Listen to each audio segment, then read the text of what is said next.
All right, hello everyone. Thank you for joining us today for our conversation on going to graduate school. I'm Jeff Arroyo, the Experiential Learning Coordinator at Purchase College and a career counselor.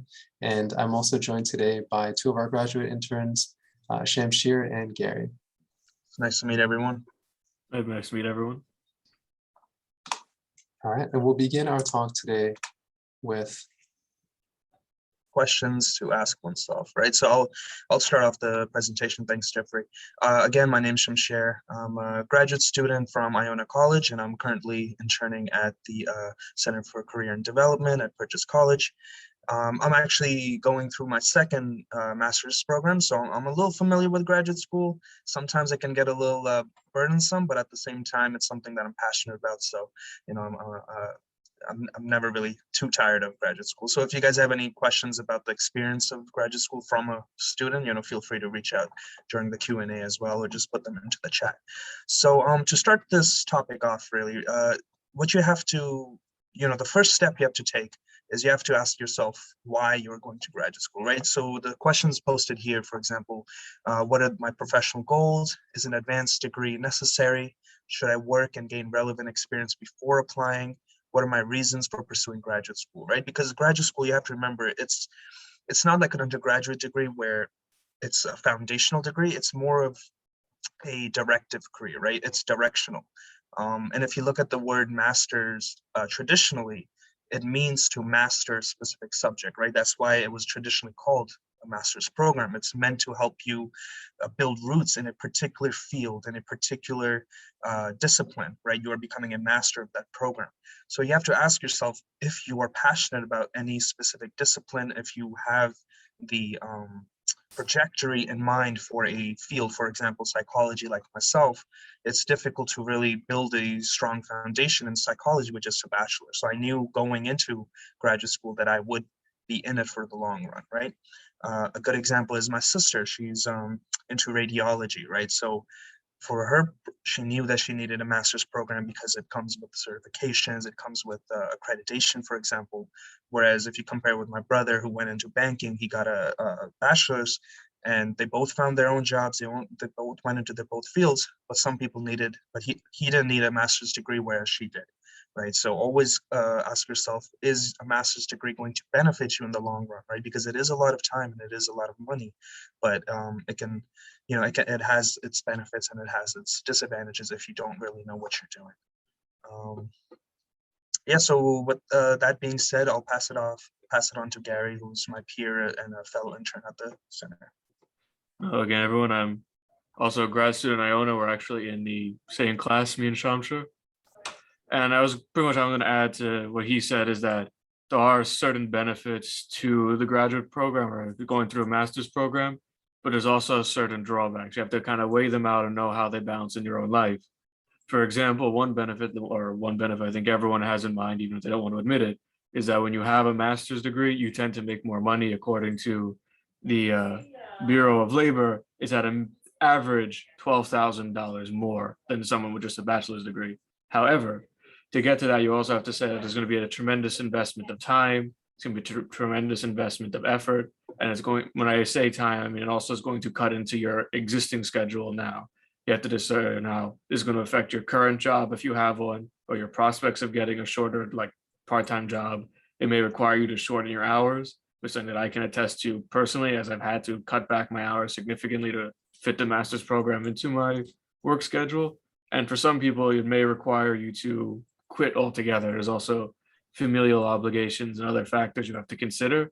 And there's one factor that people don't directly consider, but you're going to be considering it once you're in the program, is how this affects you at an emotional and psychological level. Because you want to be performing at a peak level to make sure that you get the most out of the program. So you want to make sure that you're providing yourself with enough space and time to keep your emotions in check and healthy, as another very important factor really to anything.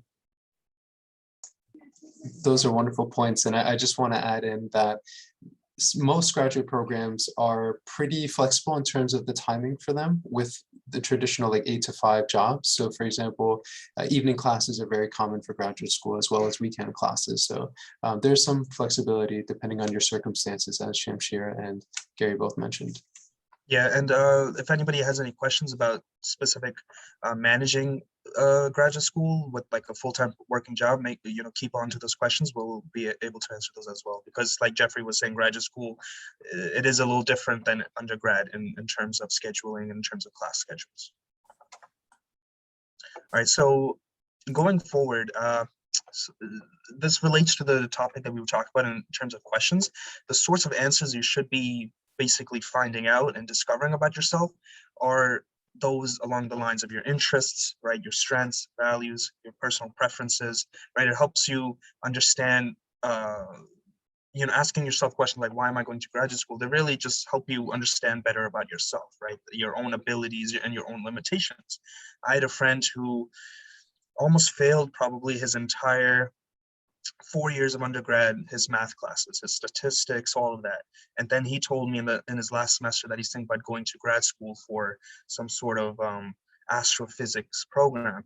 And immediately I knew that was a red flag. I didn't say anything because I didn't want to deter him, but I did remind him that in a joking way that he struggled a lot through his math courses in the undergrad program, right? He obviously had a clear disadvantage or a clear, I would say, lack of skill in the mathematical department, and it was going to be sort of a burden for him going into grad school that focused so heavily on the mathematical program.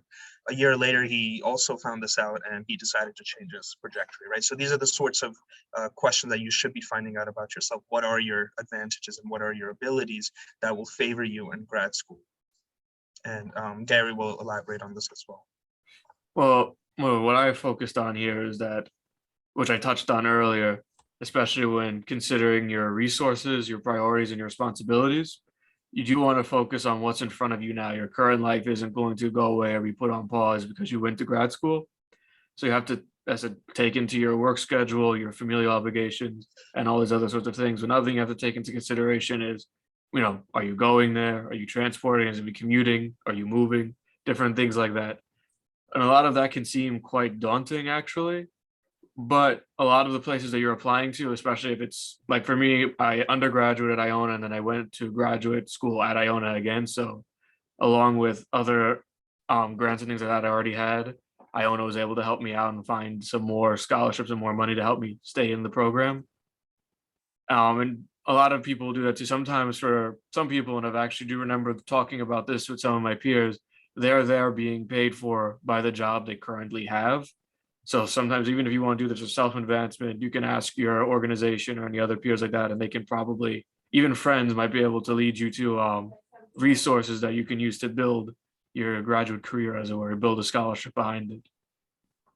Yeah. Yeah, and just to stress a point that grad school, it shouldn't be limiting, right? You shouldn't feel like you're put into a box because you accepted a program. You should be able to find a good balance between your personal likes and your personal life, as well as your grad school program. For example, I wanted to travel and I wanted to, I write on the side and I wanted to pursue some writing projects of mine, but at the same time, I didn't want to take time away from my school. So I found a university in Ireland that was offering a master's program that I would be interested in, and it also provided me the opportunity to travel. It provided me that sort of space, that break from the New York lifestyle to go over to Ireland for a little while and spend time there. So grad school, you should never feel like you're really throwing years away at the program. Each program, there's thousands of different types of programs out there, and each of them will cater to specific individuals, right? And that's what we're trying to stress here, that you should know yourself so you know which program is appropriate for you. Would this be too early for a shameless plug, or should we wait a little later for that? Because you brought up the writing. Yeah, we'll talk a little later about the writing presentation that we're going to be doing early December. So if there's any writers here, you guys should definitely keep an ear open for that. Okay, now this is a topic that I'm personally really enthusiastic about. I think it's probably one of the most important aspects of not only grad school, but career planning. But we'll keep the topic on grad school for now. I wish somebody had told me about this when I was applying for grad school, because it's definitely a very important part about for building roots, like I was talking about earlier, and that's networking, right? So you should be very, I would say, proactive in reaching out to professionals and reaching out to recruitment officers at the moment, right? For example, next week we have a grad expo coming up, where a bunch of grad schools are going to be involved in speaking with purchase students and basically advertising the programs and getting to know you personally, right? That's the sort of events that we're talking about when we talk about networking. You should be proactive in signing up for those, and you should be interested in meeting with these grad schools and basically telling them about you as well, right? Because they're going to remember that there was a student who came up to me and asked me these specific questions, gave me the contact information, and when you send them an email, they will remember your name, right? And just to review the slide, the sorts of professionals you should be looking out for are industry professors, advisors, professors. If you know there's a professor in a specific grad school program that you're familiar with, reach out to them, tell them that you're interested in the grad school, right? In the program that the college is offering, right? That's how you network. That's how you build connections. Yeah. So if Gary has anything to add, he can add to that as well. Well, outside of that formal networking, I'm interested in this position, I'm doing this, I'm doing that. You also kind of want to be personable to these people. You want to be like fresh in their mind, as you want to be a known quantity. So you want to, like, if you're ever invited into their office and you notice they have a collection of Funko Pops, you might want to relate to them about what the shows are, things that they watch, or you may just want to wish them whatever holidays they celebrate, happy version of that, happy Merry Christmas, things like that, Happy New Year, general things. Just want to keep in, for lack of a better term, you want to stay in their inbox and stay in their mind. And you want to, like, when they are going to pick people, you're going to be fresh in their mind. And this actually isn't my advice. This came from one of the people I watched a few meetings back, and he was the guy, I think, who ran several of the hospitals down here. So it's quality advice in and of itself. Yeah, and just to jump off of that, don't think of it as a superficial tactic. Like the professionals, they know that you're trying to find a career. They know that you're trying to find a grad school. So don't be embarrassed or feel like you're doing something dirty by trying to get close to these people. And and it's not a superficial thing. Everyone knows that you're a professional. In fact, they'll appreciate it, the fact that you're reaching out to them to build these connections, right? People love sharing what they do about their work. They love talking to others about their work. And if they know that there's a student who's using them as a reference, it actually makes them feel good. So, yeah. As it turns out, professionals are people too. Yeah, exactly. I'll just quickly add on to that as well. For the current graduate students part, or even recent alumni of these programs, they can give you, let's say, the real scoop, if you will, of what it's like to go to that program, because the ambassadors, the representatives, they're going to give you the good stuff, right? They're going to sell you on the school. But if you ever want like the full scope, the full story, always talk to them as well, because that way they can tell you what the lived experience was like as a student there. Yeah, exactly. So that's why I was saying, if anybody has any like direct questions about our experience in grad school, feel free to ask those as well. We'll do our best to try and alleviate your concerns. All right, so next I'll talk to you about knowing your occupations of interest. So this kind of goes back to the first few slides of knowing if your occupation will even require graduate school, because while it's such a wonderful experience, if it's not necessary, you don't necessarily need to do it, right? So keeping in mind that ONET is a wonderful website where you can plug in different job titles and it'll let you know the percentage of working professionals nationwide that have a certain level of education. So some will require, of course, a master's degree. Others, you will require just the bachelor's with a significant level of experience, at least to be successful. Not necessarily for the entry-level jobs, but to make it in the profession, you will need experience more so than just an additional degree. And these kind of come from the US Department of Labor. So that'll be funneled into ONET. There's also the Occupational Outlook Handbook, and there's also state or regional figures. So if you want to go to another state and see, maybe if their requirements or licensing is different, maybe other states don't require the master's for you to have the same job, and you kind of prefer that, keep in mind that those options are available.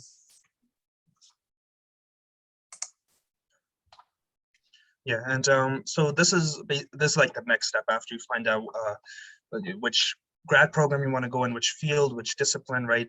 this is where the research part begins, right? The data collection strategy. It sounds complicated, but it's as simple as plugging in keywords into Google and finding a list of programs that cater to your needs, right? So review the websites of schools that interest you, research faculty biographies and accomplishments, shadow jobs, intern or volunteer within your own school, right? That'll, again, that goes back to networking, and people could help connect you with other programs that they know of, right? Know and join related professional associations, visit target schools. What you're basically doing between the period of undergrad and starting your grad program is, especially if you're unemployed, your job, your occupation at that phase is doing research, right? This was a tip that a professor of mine gave me. He said that when you are unemployed and you're looking for employment, or if you're a student who's looking for a program, your occupation during that period is doing research. So you should be spending considerable amount of time during the day. I would say, he said 9 to 5, but honestly, I did not do 9 to 5, but you should be spending hours of the day dedicated towards filling out applications, filling out cover letters, doing research, speaking to recruitment officers, right, reaching out to the programs. This is how you're going to find a good place. Some people might just find a program, and this happens a lot. They find the easiest application, they fill it out, and then they find out that, you know, that the school was mostly just accepting everybody because it wasn't an accredited institution, right? And you don't want to go down that line. You want to make sure that the program you're in and you're accepted into and you're applying for is accredited. It's legit, really. And we'll get into that later as well. But I believe Jeffrey may have something else to add on this. Yes, definitely. So in this case, these are all different strategies. You can try all of them. You're more than welcome to, but maybe you prefer certain methods. So for example, if you're very social, then the job shadowing, interning, or volunteering may kind of suit you better than just looking at a website or just like reading blocks of text. The idea is find something that works for you, and that way it'll stick, it'll have meaning, and it'll help to guide you, because the best thing you want to do during this process is gather information to make educated decisions. Because at the end of the day, if there are any gamblers in the chat, this is not a risk that you want to take in regards to your resources, that being time and money.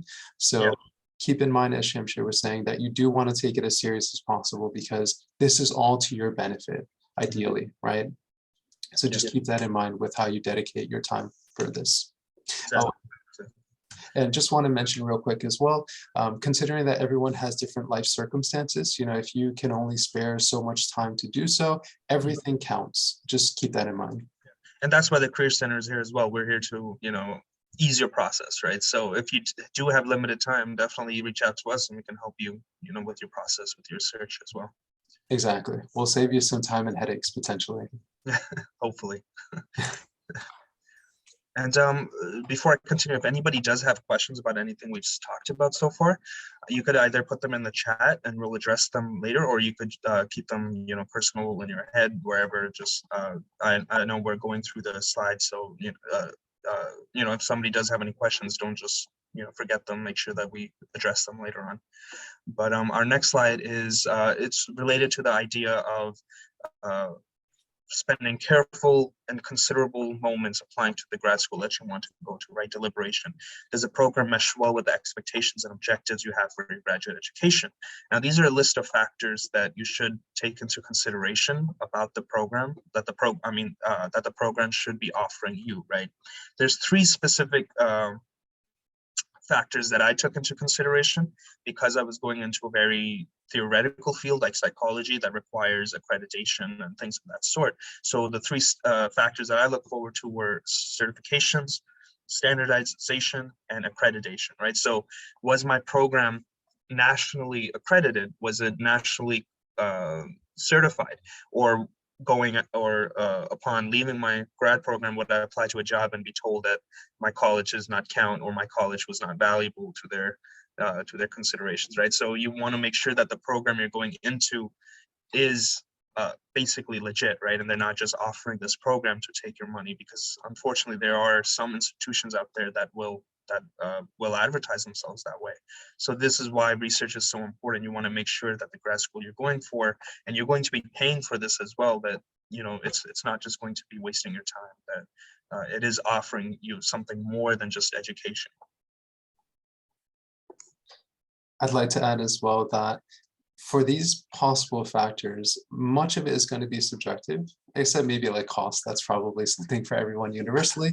But certainly the idea here is that these programs are not meant to be looked at as just degree factories where you put your time and money, you come out, with a piece of paper. The idea is that these are going to be perhaps the next 2 or so years of your life. So you want to make sure that all of these factors are really items that resonate with you. So in other words, if there's a certain kind of campus that you prefer, a certain kind of class size, the prestige of the school, whatever the case is, really just consider that, because again, you want to be engaged with your university or campus. You want to be able to say, I chose the right school, right? That's ultimately the goal for everyone. So just keep in mind, whatever it is that you prioritize, there's no wrong answer here, but whatever is important to you, don't ignore that, because it could make the difference for your success potentially. I agree. I mean, ultimately, grad school is supposed to be rewarding, right? You should feel like you received something from going to grad school. So always keep these factors in mind. All right, so I'll talk to you about the application package. So this is typically what your overview is going to look like. Transcript, that's something all of us are probably familiar with in regards to, how you got here to purchase from high school. You had to get your transcript from there. Your test scores, so these are your GREs, depending on if you're going to law school, the LSAT, and so on. Your personal statement, shout outs to Simone, who gave us a wonderful workshop on that yesterday. If you couldn't make it, we will have that recording available. So she gave plenty of good tips on how to write your personal statement. There's also letters of recommendation that's reaching out to your professors, to your supervisors, your mentors, people who can vouch for you and say good things about you, because that's what the program reviewers want to see, who can say wonderful things about you. Your resume as well. That's also a plug for us at Career Development, as Shamshir and Gary were both mentioning. We can help you out with that. So if you haven't really updated it in a while, or you're just not sure what they're going to want to see for your application, connect with us, please, and we'll be happy to work with you. As well as interviewing.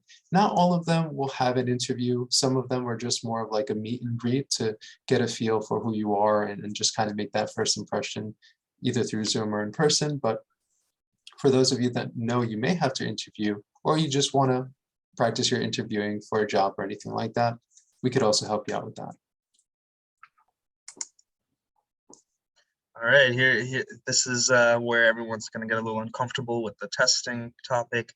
Are there any students currently that are studying for or preparing for any of these admission tests, the GMAT, GRE, LSAT, Corinna? Okay.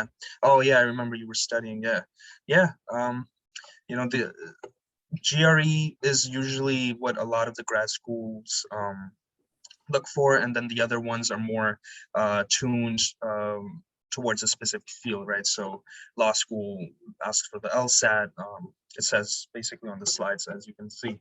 Now, keep in mind that these tests are often almost like taking a state exam, right? They are very careful about your attendance. They're very careful about your discipline, right? A personal story, when I took the GRE, and it still haunts me actually because of how expensive it was, and I almost missed it. At that time, I was a permanent resident. So when I was coming to the test, you needed to bring your official government ID, right? And that for me was a permanent resident card. Now I had to show up, and now the testing site was about 30 minutes away from where I lived, and I didn't drive at that time. So I got dropped off. I took an Uber, almost like $70. I went in, I told them that I'm here to take the test. And they asked for that ID, and I had no idea what they were talking about. So I had to call my mother. She had to leave the house early, drive home 40 minutes. And I actually went into the testing room about 10 minutes late, I would say. Now, I'm not sure if they had a cutoff time for how late I could be, but it was probably one of the most stressful moments of my life. And, I always think about that when I have an important exam like that coming up, that, these exams, you're one of thousands of people taking these exams on a weekly basis. So if you miss your chance, there's really little flexibility that they can offer you. And it's not really even their fault because of how many people are taking these exams. So if you know you have an exam coming up, be on top of that. This isn't just like a school exam. This is, it's a big, major exam. So yeah, I don't want to scare you. I'm not trying to, intimidate you or scare you. Jeffrey warned me about that, but but I just, just helping you remember that, it's a big test of your life. So make sure you're, you're on top of it. Yeah. Yes, and I will follow up soon with giving you guys strategies on how to make it more manageable. But certainly, as Shamshir was mentioning, it is going to be a full day event. Like, remember the SATs a while ago, but certainly you were there basically a good portion of the day, right? Exactly. So similar setup, you're going to be there for a while, and that's why some of the things we'll talk about will help you to get familiar with that kind of environment, being able to take a test for extended periods of time and other things, and we'll talk about that. Yeah, and actually to answer Sophia's question, after my entire, stressful story, the GRE, I actually didn't even need to do the GRE because the college that I went into, Iona College, didn't require. So I went through that moment, and I went through all of that. But it was a great learning experience. But my college, for example, didn't require GRE. So yeah, different programs and different application processes they have different requirements. Some require a test, right? So Iona College, they had asked me to write an essay for why I got a C in a class from my sophomore year of my undergrad program, right? So that was sort of their way of replacing the GRE or a test. They required me to write a good explanation for why one of my grades was off from like 2 years prior. So again, this goes back to doing the research and looking over the application. Each school has a very unique, usually has something unique to their own school and to their own requirements. And for those interested in merit-based scholarships, that is considered with your GPA as well as the standardized test score. So if you know that perhaps while you do need to take it, if you're looking to get funding from the school and you know they offer that, try to do the best you can, because you can actually save a ton of money in the process too. If I may add something to Sure. Is my mic on? Yeah, go ahead. A lot of like the resources for pretty much all those tests are unbelievably abundant. You can pretty much find them anywhere online in stores, and they are, depending on who publishes them, not that expensive.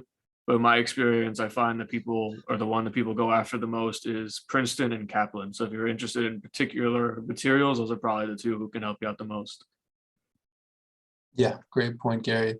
And that actually is a nice segue on how to prepare for these entrance exams. So I know Gary mentioned the Kaplan and the Princeton Review. So keep in mind that pretty much all of these, they are for-profit organizations, but they do post a lot of free stuff on there. So there's plenty of free practice tests, for example. So get into the habit of doing that. As I mentioned on the slide before, if you've never taken a test for extended periods of time, and all of a sudden you're gonna have to do that for like, I don't know, 5 hours, for example, right? You wanna make sure you have the stamina. And how you can build that is by taking these exams, because the first time you take it might be rough, but the 8th time, you probably got it, right?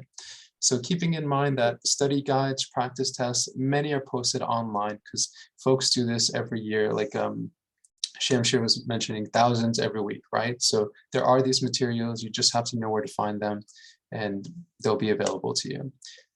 For study groups, I want to mention this is huge and often underrated. For example, those of you who are in this audience today are likely going to take the GRE. And so even just connecting with someone and saying, hey, if you're going to take the GRE, can we study together? Or if you know a classmate, a friend, somebody who has great math skills, maybe you're not so much a math person.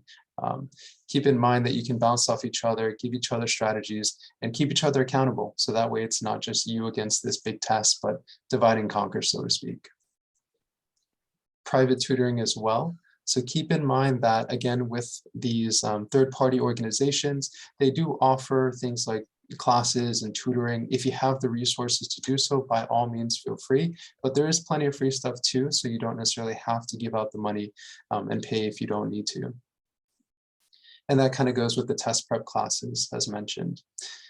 For our second to last point here with avoiding cramming, for those of you who are procrastinators in the audience today, please keep in mind that you don't want to do that on something like this. As Shamshir mentioned as part of his anecdote, it is money, and every time you have to retake it, that's a whole new fee. So do it right the first time, that way you get it out of the way and you don't have to worry. Here we just give a gentle recommendation of about 2 months in advance. just so you all know for reference, you could sign up for the GRE and take it probably tomorrow without exaggeration, but that doesn't mean you'd be ready for it per se. So keep in mind, again, about 2 months in advance, do yourself a favor and give yourself the time you need. Yeah. And then lastly here, practicing stress management techniques, whatever it is that keeps you grounded, that helps give you peace and joy in life, right? Utilize that, because this is sometimes a stressful experience. It doesn't have to be, but when it is, you want to make sure that you're able to recuperate and keep going. And whatever it is that helps you through stress will benefit you, as well as, if you're not too sure, check out the Harbor Center, because they have plenty of wonderful suggestions on mindfulness and how to avoid stress.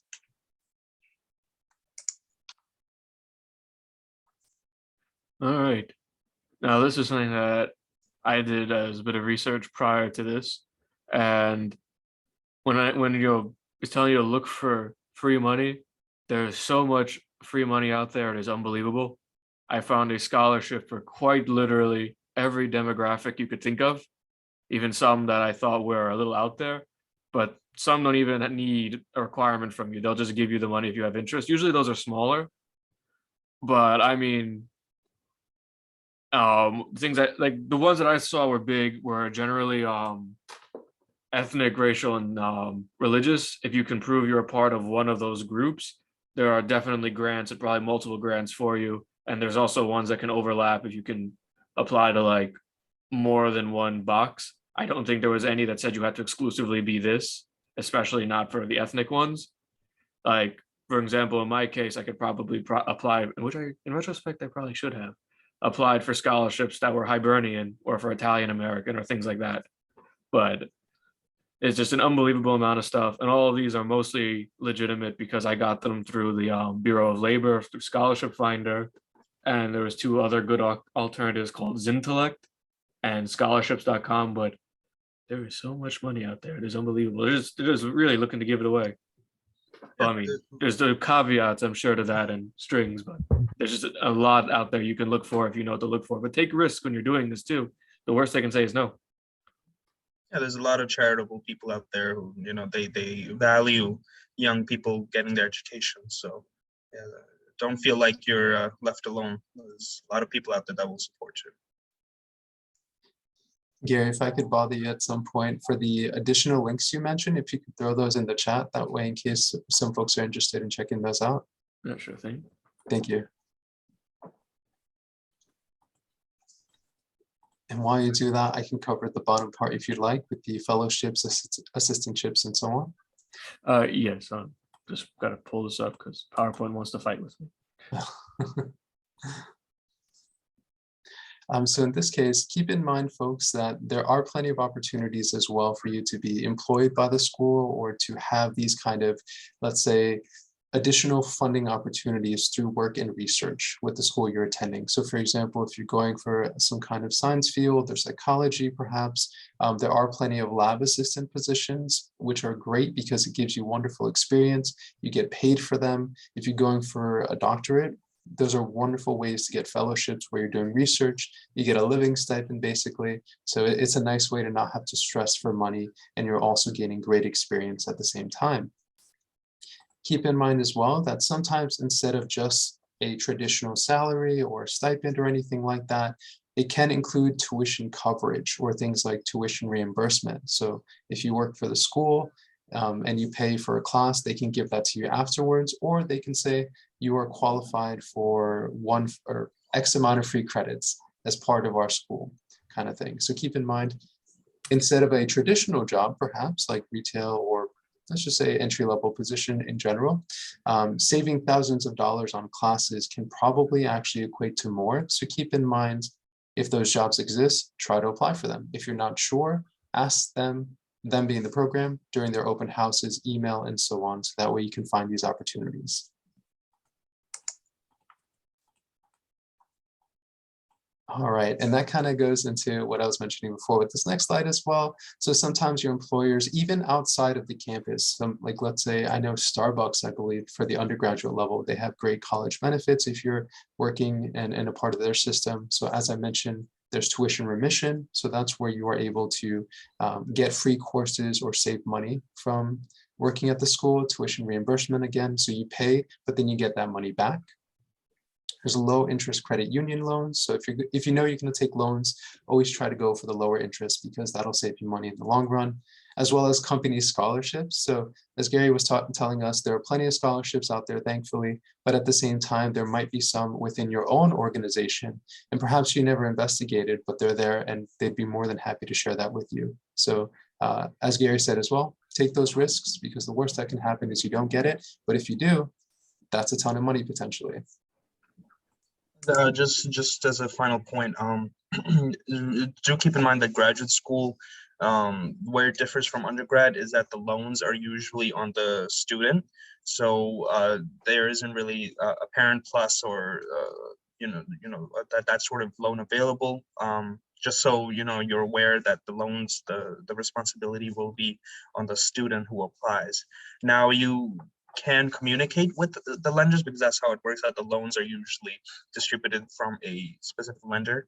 For example, my lender just got my student gov got in touch with me saying that my payments are starting in January for my program.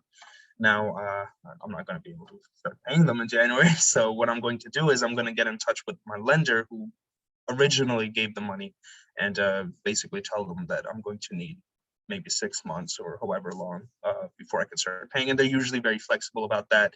You can discuss with them the limit of how much you're going to pay a month, and they will usually accommodate you. They know it's going to take you years anyway, so they're not going to really hold you down with like making you pay thousands of dollars. So don't be worried about that. Just keep in mind though.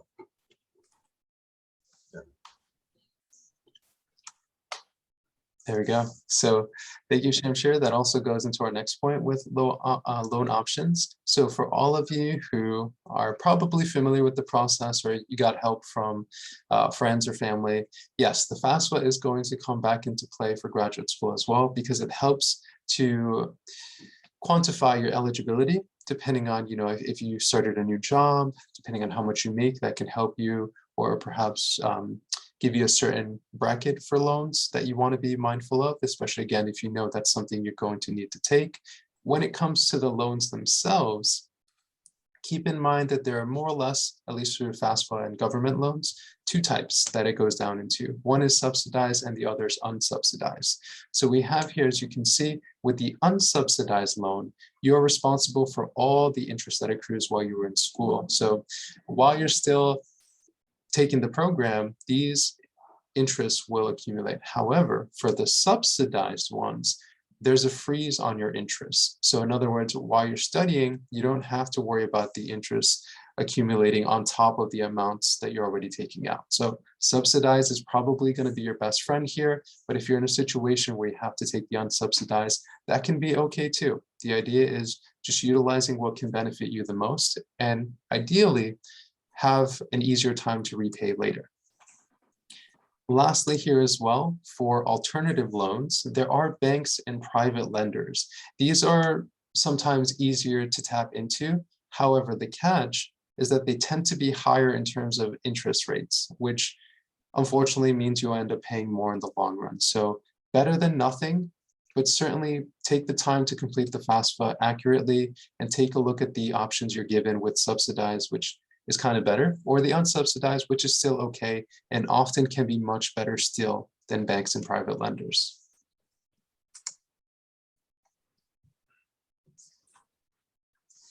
And with loan forgiveness, that's definitely a wonderful term once you're in graduate school. Keep in mind that if you're going into what is typically classified as public service, you can receive what is called partial loan forgiveness. What that means is after X amount of payments over X amount of time, the rest of your debt is forgiven. That sounds wonderful, right? So the idea there is if you were going to be a teacher, a nurse, or a counselor anyway, and you didn't even know this exists, make sure that you keep in mind, okay, there might be the possibility that after a certain amount of time, I don't have to worry about the loans I took out.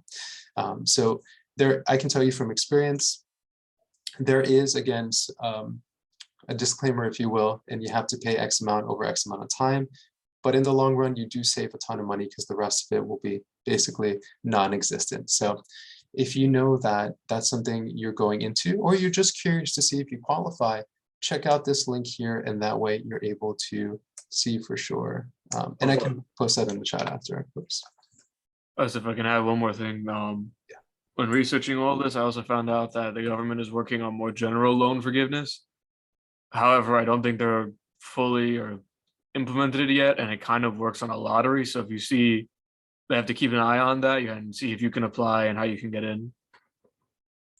That's fantastic. And hopefully this kind of paves the way for graduate school to be more accessible with loans. And certainly, as Shamshir mentioned, with loans being kind of payments renewed in January, that was a freeze that was done as an assistance for students during COVID. So hopefully in the future, although we can't really say for certain now, but ideally they may be more lenient on loans and more flexible because everyone's still impacted, and hopefully they can be more supportive towards students in graduate school.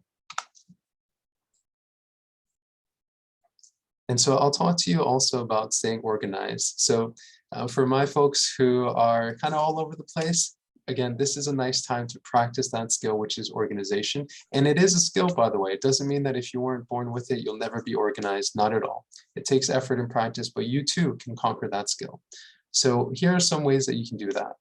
You can create separate folders or files for each school you're applying to. This helps to keep track of different things like your transcripts, certain paperwork, like recommendations, or your personal statement. The last thing you want to do is send the wrong personal statement to the wrong school, and you list the name of that other school when you send it out, because they'll say, does this person really care about us? They gave us someone else's personal statement. So you don't want that to happen to you. So always just keep things organized, makes it easier. Deadlines are huge. There are going to be things that are closing around January and February. If so, you want to make sure you know what those are. And so that way you can send it out within time. At the same time, for my procrastinators again in the chat, if you have ever heard of a term called rolling admissions, this is going to be one of your best friends. And basically what that means is they will take students just about when classes start. So if you know that's something you want as one of your options, definitely ask about that. Sometimes they'll post it on the website that they do this. And lastly here, save everything that you submit, and quite literally everything, because you never know. Now it's a little easier because you have things on clouds, but if you have a hard copy on your computer and it explodes, that might be all your work. So just make sure you have a way to access that in case anything happens. And now we'll talk about the grad school prep timeline. I just want to let you know as a disclaimer, this is not to say this is set in stone. And if you're not at this point, you're not going to be successful or make it in time or anything like that. Not at all. This is just an ideal timeline, really. So with your freshman year, you just kind of want to make sure, if you know that you're going into a specific program, what the prerequisite courses are. That way you can get rid of them in your coursework. Maybe it's in line with your required courses here, or maybe it's an elective that you can choose to take intentionally because you're going to need it for that grad program. And you can talk about this with your advisor at any point, not just freshman year. And then your sophomore year, this is a great time to get to know your professors. And the reason being, aside from having a great time in their classes, is so that way you can go back to them for your letters of recommendation. You don't want to be somebody who just shows up and leaves, never talks to the professor, never goes to an office hour, because it's going to be hard for them to write your recommendation letter for sure.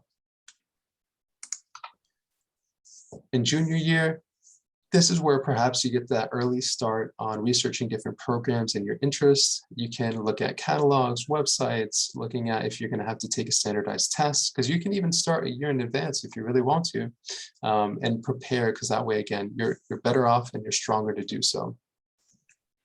Senior year, you're going to start filling out these applications. You're going to register and take these exams. As mentioned, they are very available actually throughout the year to take them, but whatever makes the most sense for you considering your preparation, and ideally 2 months in advance to study. Yeah, go ahead. No, go ahead, Jeffrey. I'll after the slide, I'll mention this. Sure. So basically just having a checklist or an outline that can keep you accountable and making sure that you're on track, that's going to be helpful. And then submitting your applications, as mentioned, if you have it in a folder, if you have it in an Excel sheet or Word doc or whatever it is that you find helpful, that'll keep you in track of, okay, this school closes sooner, so I have to send that one first, so you can prioritize. That's going to help you, and that way you're not worried, oh no, I missed the deadline, because that can be a nightmare. So just keep in mind, organization is very helpful. Time management is fantastic as well. Yeah, what I was going to basically say was going back to a previous question that we had was about the grad school schedule, right? The difference between grad school and undergrad. Grad school, for the most part, I believe most programs are in the evening, right? So the classes aren't during the day, they're during the evening, and that allows you to work during the day. That allows you to have a full-time position or even part-time position during the day, and then you for example, I do the internship at Bridges College from 10 to 5, right? And then I go to my evening courses at Iona for the grad school program. So that's usually how grad school is set up. So, if you are trying to manage your work schedule, keep in mind that grad school is accessible to you, and that, with that in mind.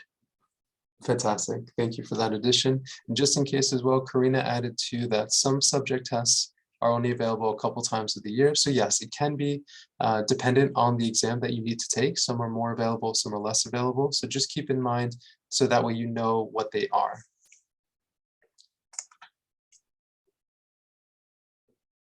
And this is our 1-year countdown. So again, if you're not at these steps by these points, it's okay. It's still going to work out. It's fine. But just keep in mind, this is a great way to know where you should be more or less, ideally, by certain points. So summertime, you want to start signing up for these tests. You want to start requesting your letters of recommendation. You could also do that 2 months in advance from the deadline, more or less giving time to the professors. You're going to start writing your drafts. Just so you know too, again, there was that workshop yesterday where we'll be uploading the recording. You can also work with us as career counselors, our graduate assistants, your faculty, learning center, everyone possible for these personal statements. I know some of you are probably fantastic writers. Again, we will be having an author workshop with our 2 graduate assistants here. But sometimes the hardest thing about writing is not about other topics, but about ourselves. So if you do struggle with that, keep in mind that we can help you. With October and November, you will be taking these exams, whichever they may be, or their substitutes. You'll be securing those letters of recommendation, completing your personal statement, requesting your transcript. So if you transferred from, let's say, WCC, you will also have to get a transcript from there as well, not just from Purchase. Keep in mind too, that if you're gonna apply before the semester's over, so whoever's a senior here graduating in May, but you want to start the following fall, you can request your transcript ahead of time and they can send that out. There's an option so that you get it before you get your grades in, which is okay, and then it gets sent to the school later on too. Contacting programs about open houses or making individual visits. Thank God folks are able to go on campus again. So if you know that you're going to be taking in-person classes, try to make an in-person visit if possible. But of course, there's so many more virtual options now than before. So that's okay too. And then completing your application forms ideally by December. By the end of November, let's say, early December, because January, February, some of them do close. So December, January, within that timeline, you will be submitting those out and completing the FAFSA course. And you want to do that early year of tax paperwork too, so that way your FAFSA is all set and ready to go. And fingers crossed, in April, you get your acceptance letters, and then you hopefully have the good issue where you have to pick between 2 schools or several schools that want to take you into their program. All right, so thank you very much for joining us in today's talk. I'm going to go ahead and end the recording, and then we'll do the Q&A portion. And we really appreciate you stopping by today, and hopefully you found this information useful.